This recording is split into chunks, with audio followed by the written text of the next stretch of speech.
News tag Kannada, ನಿಖರ, ನಿರ್ಭೀತ, ನಿರಂತರ.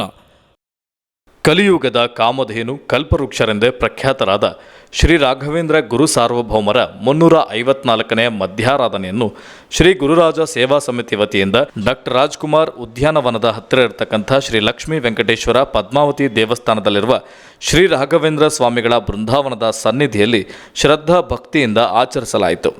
ಆರಾಧನಾ ಅಂಗವಾಗಿ ಬೆಳಗ್ಗೆ ವೆಂಕಟೇಶ್ವರ ಸ್ತೋತ್ರ, ವಾಯುಸ್ಥಿತಿ ಪಾರಾಯಣ ಹಾಗೂ ಶ್ರೀ ರಾಘವೇಂದ್ರ ಸ್ವಾಮಿಗಳ ಅಷ್ಟೋತ್ತರ ಪಂಚಾಮೃತ ಅಭಿಷೇಕ ನಡೆದವು. ಪಂಡಿತ್ ಶ್ರೀ ಜಿತೇಂದ್ರ ಆಚಾರ್ಯ ಇವರಿಂದ ಶ್ರೀ ರಾಘವೇಂದ್ರ ಸ್ವಾಮಿಗಳ ಕುರಿತ ವಿಶೇಷ ಉಪನ್ಯಾಸ ನೆರವೇರಿತು. ನಂತರ ಶ್ರೀಮತಿ ಅನುಕೃಪಾ ಪುರೋಹಿತ್ ಇವರಿಂದ ದಾಸವಾಣಿ ಕಾರ್ಯಕ್ರಮ ನೆರವೇರಿತು. ವಿವಿಧ ದಾಸರ ಕೀರ್ತನೆ ಹಾಗೂ ದೇವರ ನಾಮಗಳನ್ನು ಸುಶ್ರಾವ್ಯವಾಗಿ ಹಾಡಿ ನೆರೆದಿದ್ದ ಭಕ್ತರ ಮನಸ್ಸಿಗೆ ಮುದ ನೀಡಿದವು. ಮಹಾಮಂಗಳಾರತಿ, ಅಲಂಕಾರ, ಬ್ರಾಹ್ಮಣರ ಭೋಜನ ಹೀಗೆ ಸಕಲ ಭಕ್ತಾದಿಗಳಿಗೆ ತೀರ್ಥ ಪ್ರಸಾದ ನಡೆಯಿತು. ದೇವಸ್ಥಾನದ ಎಲ್ಲ ಪ್ರತಿಮೆಗಳಿಗೆ ವಿವಿಧ ಪುಷ್ಪಗಳಿಂದ ಪುಷ್ಪಾಲಂಕಾರ ಮಾಡಲಾಗಿತ್ತು. ಶ್ರೀ ವೆಂಕಣ್ಣಾಚಾರ್ ಇನಾಮದಾರ್ ಹಾಗೂ ಶ್ರೀ ರಾಜೇಂದ್ರಾಚಾರ್ ಆಲೂರ್ ಇವರು ಪೂಜಾ ಕೈಂಕರ್ಯಗಳನ್ನು ನೆರವೇರಿಸಿದರು. ಈ ಸಂದರ್ಭದಲ್ಲಿ ಸಮಿತಿಯ ಅಧ್ಯಕ್ಷರಾದ ಆರ್.ಕೆ. ಸುಬ್ಬಾರಾವ್, ಪದಾಧಿಕಾರಿಗಳಾದ K. Satyanarayanarao, H K. Venugopal, M. Bhimarao Kulkarni, D. Prabhanjan Kumar ಹಾಗೂ ಇನ್ನಿತರರು ಉಪಸ್ಥಿತರಿದ್ದರು.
ಇನ್ನಿತರ ಸುದ್ದಿಗಳಿಗಾಗಿ ಕೂಡಲೇ ಸಬ್ಸ್ಕ್ರೈಬ್ ಮಾಡಿ ನ್ಯೂಸ್ ಟ್ಯಾಗ್ ಕನ್ನಡ.